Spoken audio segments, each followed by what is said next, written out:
And welcome to another RWBY fanfiction reading. This time, it's Raindrops and Roses and Whiskers on Kittens. Or Raindrops on Roses. I'm stupid. Don't worry about it. Anyways, by Brightbriar, the same as the last two that we've read. Now, the weird thing that is okay, so this is kind of the main point why I decided that I wanted to record this whole set right now, because I have sort of like a list of the sort of order that I'm going to do this in. Now these weren't even on the list because I had just read them like a couple weeks ago for the first time, whereas most of the ones on the list I have read, I would say, at least like 8 months ago. Like, the first time I read most of the ones on the list was, 8 months ago. And there's a specific reason why I wanted to read this one, which will be, which will come up during this. So, the sort of combination sequel of the last two, White Rose Tea and Bright Lights and Bumblebee.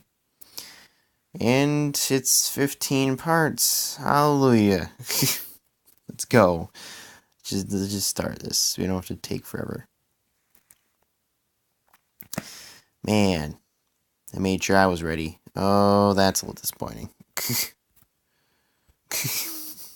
Alright, we'll just... Chapter 1, Flight of the Bumblebee. Woo. A couple weeks after both White Rose Tea and the epilogue of Bright Lights and Bumblebee. It was almost autumn.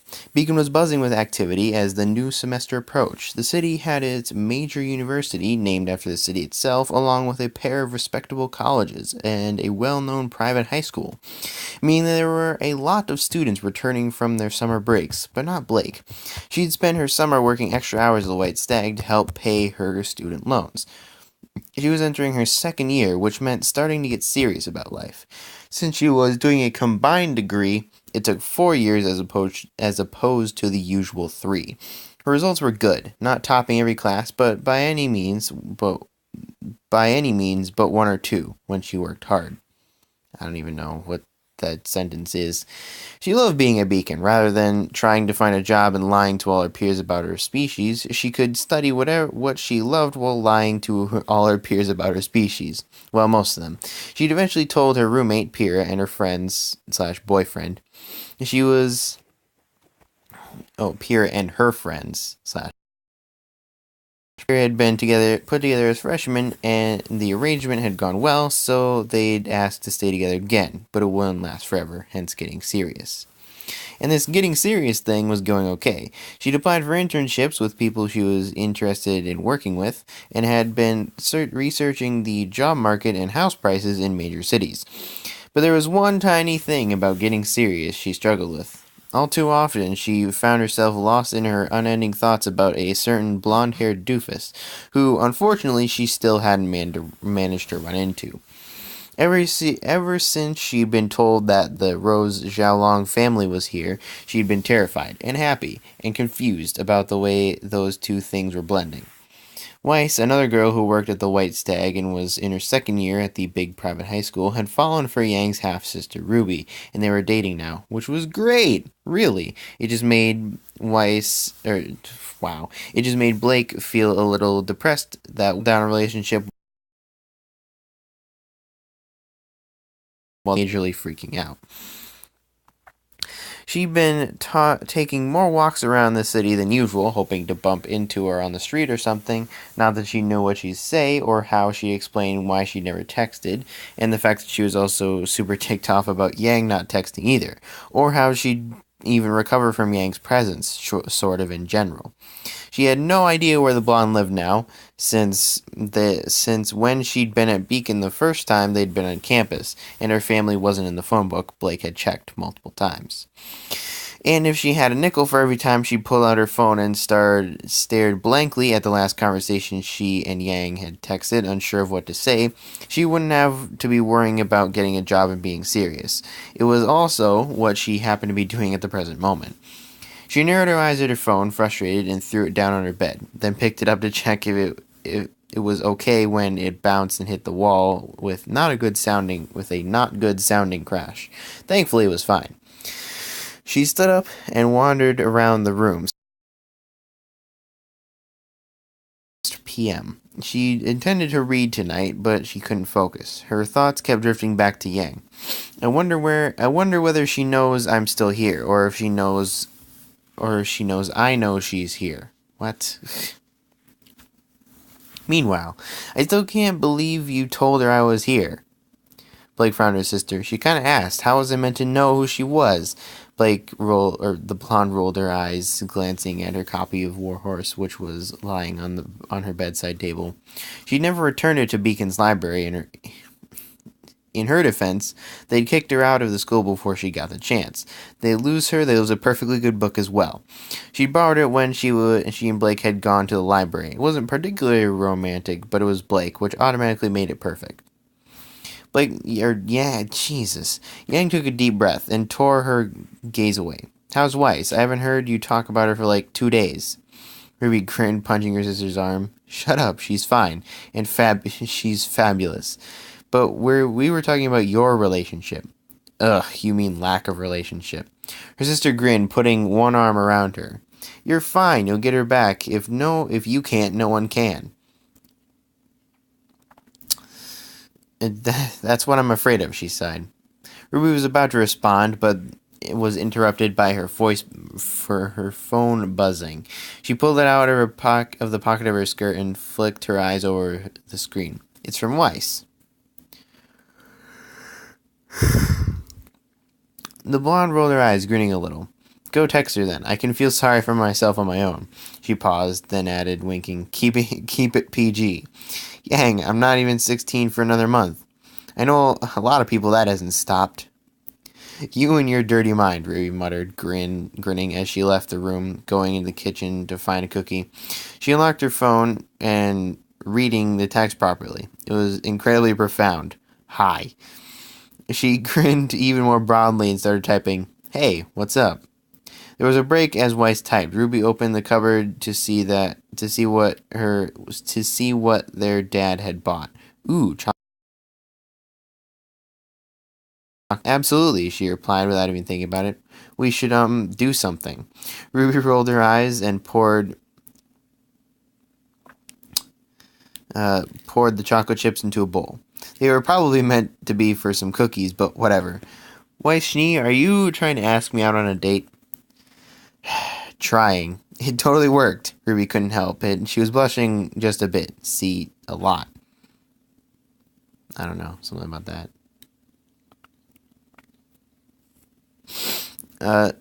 She looked up, startled, as Yang came to the kitchen, going straight for the fridge. But then Weiss sent another text. How about we see a movie? You choose. Which cinema? Yang came over to Ruby and glanced over her shoulder.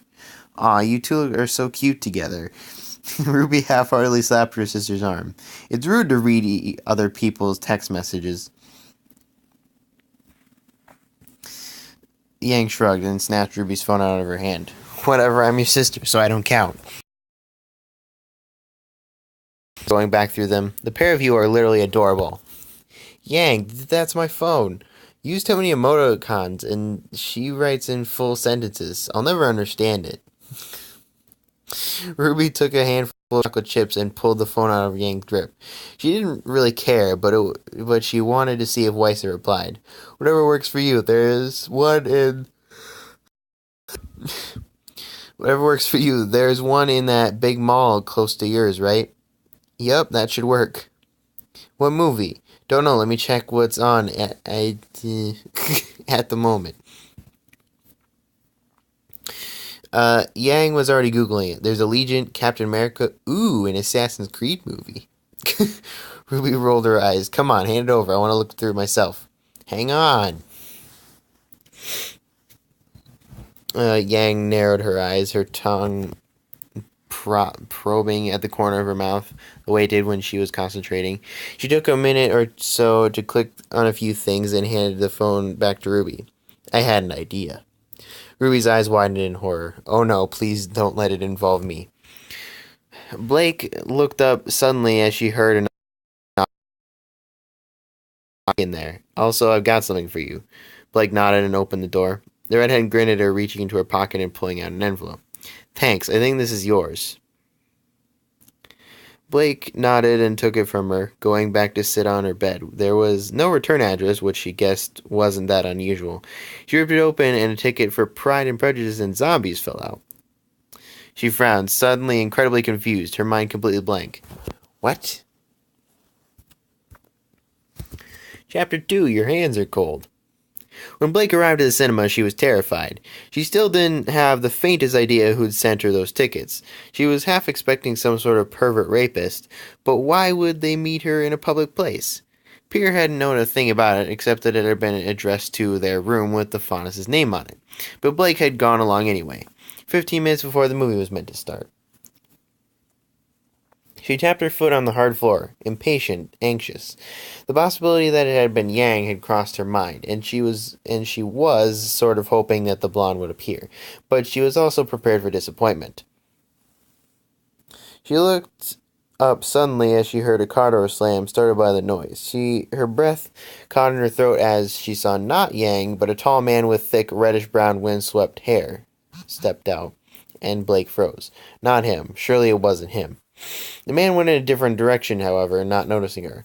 Blake, not even realizing she'd been holding her breath, let it out with a heavy sigh. I do not want to deal with him right now.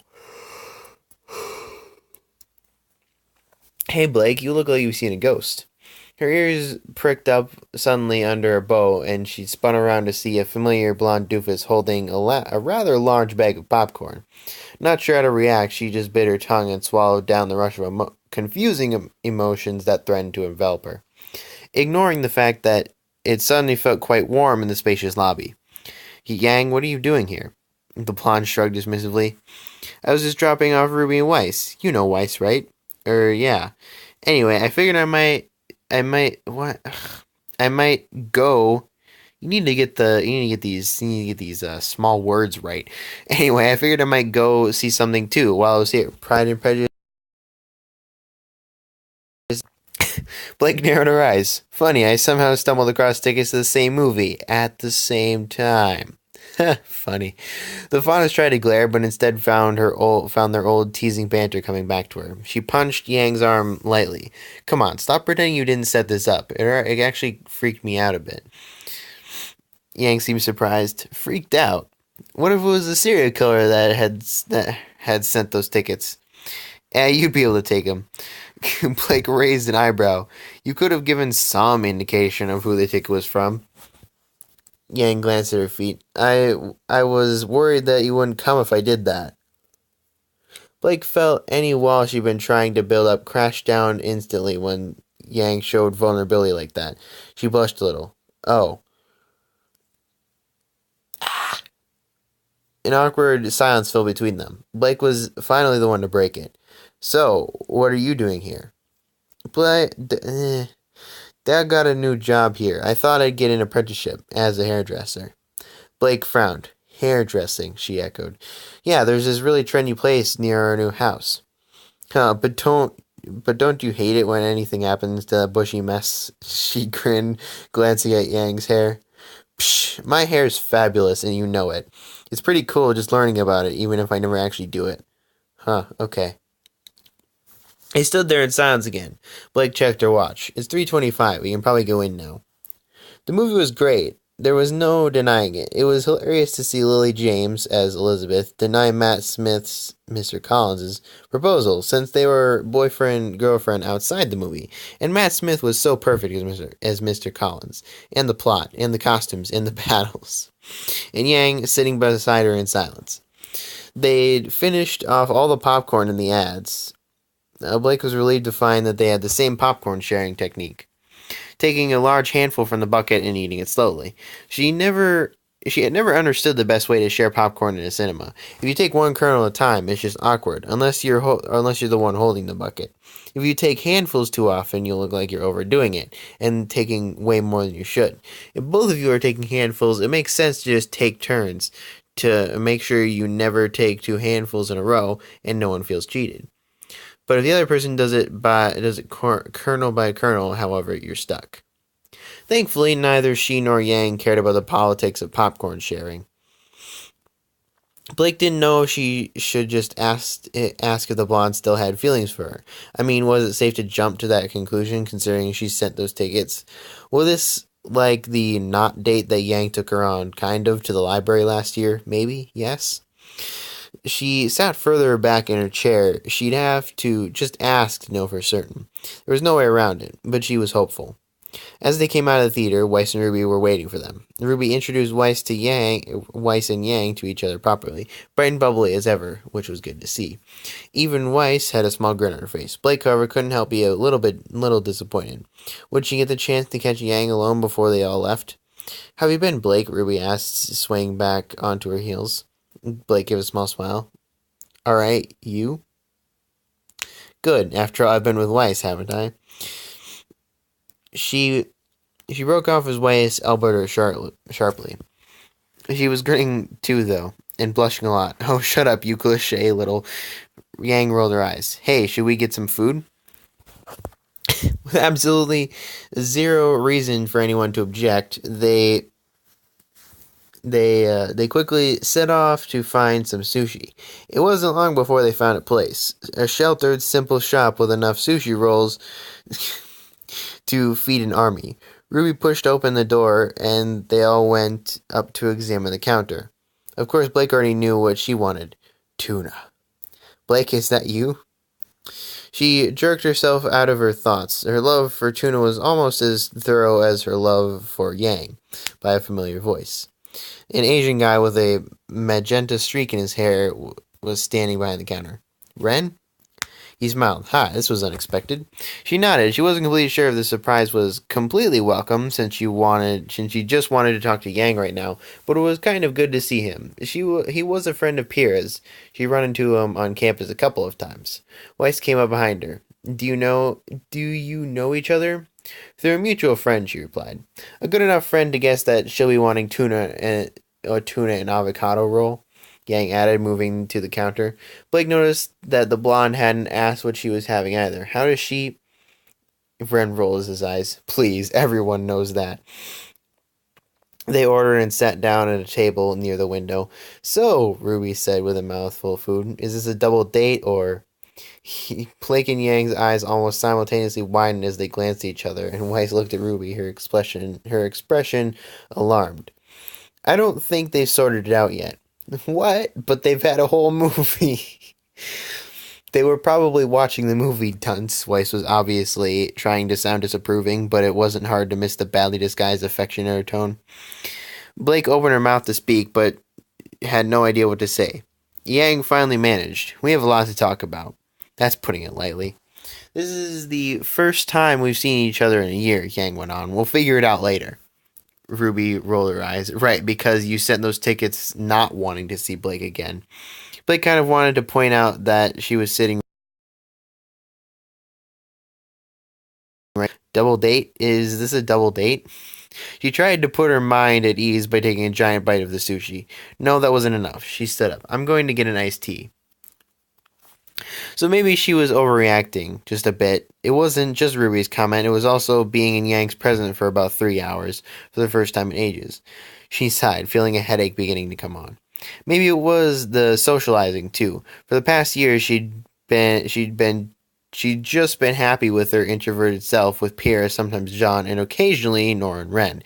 But now she'd seen Ruby only a few times in the past few weeks at the White Stag, and she'd somehow ended up on a kind of not double date, eating sushi, sort of making hiding from conversation with her. Then again, from what Yang had said, Ruby was equally socially awkward, if not more so. Maybe she just felt at ease around Weiss. She pushed these thoughts away and ordered the drink from someone other than Ren. He disappeared. "Could I have an iced tea each one?" She went back to the table, listening as the others made small talk. It started to rain outside, pattering lightly on the windows and the pavement outside, ebbing and returning every so often. If you listened to it, Blake was the kind of person who did. Every so often, she knows White's looking at her. Every time she caught her, she looked away, as if guilty. It was different to the way she looked at Ruby. There was no doubt about it, but she seemed not worried, but as if she was trying to figure something out. Hey, Ruby, why didn't we go to that comic book store you were talking about? She finally said. Ruby grinned. Yes, do you two want to come? Blake and Weiss exchanged a glance, and Weiss discreetly shook her head. Blake narrowing her eyes. What's she saying? Then she realized she'd given Blake an opportunity to be alone with Yang. I'm okay, she said quietly. Or an opportunity. I don't know. I don't know what these C things are because it really doesn't make sense to me. We might catch up. I'm okay, she said quietly. We might catch up later. Yang nodded and the pair left, Ruby wandering down the road in a very carefree manner, Weiss with that regal air about her, as always. Bond smiled. They're really different, aren't they? So are we. Yang frowned. Yeah, on the surface anyway. Hey, do you want to stay in here or walk in the rain? Blake grinned. The rain. Side too prepared for these sudden gusts to shelling into her, but she didn't care. She grinned, embracing the sudden coldness. Yang didn't look super excited, but was content, a small smile playing on the corners of her lips. Her hands shoved deep into her pockets. They walked away from the sushi place into the plaza. Then Blake had an idea. I need to show you something. Yang grinned. That sounds vague enough to be a bookstore or a library. Blake just rolled her eyes. Wrong, actually.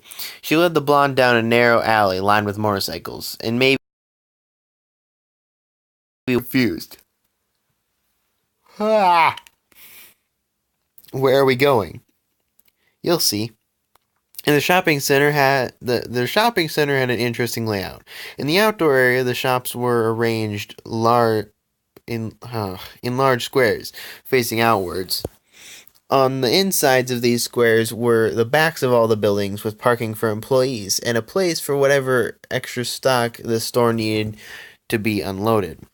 But on the back of the comic store and around the whole square of shops, some graffiti artists had gotten creative.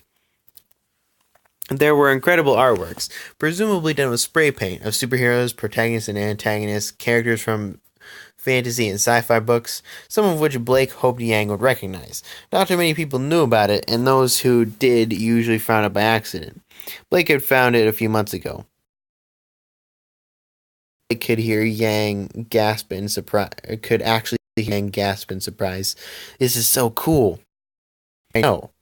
They wandered closer to the buildings, and Yang examined the artworks. And this is all just by graffiti artists, pretty much. Yang grinned. That's cool, she repeated. Blake nodded, looking around the large space. Her eyes lingered on a white Fang logo that had been painted at about chest height on the wall in front of it. It wasn't there last time. She blinked in a good mood, which was practically impossible with the combination of Yang, tea, tuna, and rain. It didn't have anything to do with her. Yang finally tore her gaze away from the graffiti, murmuring, "We have a lot to talk about." Blake nodded. Yeah. They both fell silent, unsure of where to start. Blake lifted her foot to scratch the back of her leg, then said, "We never texted." Yang frowned. Yeah. Does that mean you moved on? I thought it meant you'd moved on. Okay, so we get Blake's side. Okay, so we get 0 points for communication. There was another excruciatingly long silence. Blake wasn't sure what to say, how to express what she felt, and what to expect in return. She'd almost allowed herself to become lost in the art again. I finally spoke up. Feeling the same way that I did. I feel the same way I did last time, she said quietly. My affections and wishes have not changed, but one word from you will silence me forever. Blake frowned.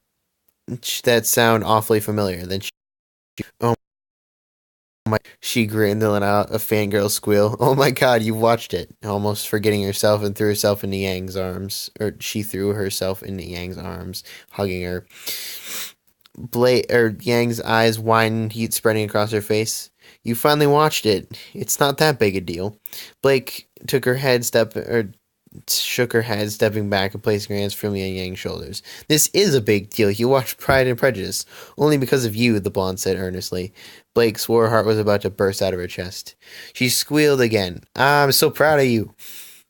But she said seriously, stopping dead. That's from the 2005 movie. Please tell me you watched the BBC version too. Not yet. Blake's eyes widened. She grabbed Yang's wrist. We're going back to Beacon to watch it right now. Yang's eyes widened. She probably never seen Blake like this fangirly. Blake, stop. Do you realize what I just told you? Blake paused. My affections and wishes have not changed, but one word from you will silence me forever. Her eyes widened. Oh. Yang nodded. So, Blake blinked, then let her hand slide down to Yang's wrist, holding her hands instead. She grinned, replying, "Your hands are cold." It's kind of raining, so Yang, the movie. The blonde paused, then grinned broadly. You nerd. Gosh, you just noticed? Good point. Blake laughed, then hugged Yang again. Whatever, I'm your nerd. And that's it for what I'm doing right now because, well, it's been 26 minutes. But good news, we're on chapter 3. The interesting thing is that there's a lot of, like, author's notes and random other stuff in the middle, so, there's only about 8 chapters, so, it's quite nice. Anyways, that'll be the end for now. Next time, we'll start with chapter 3 and hopefully get a little bit further.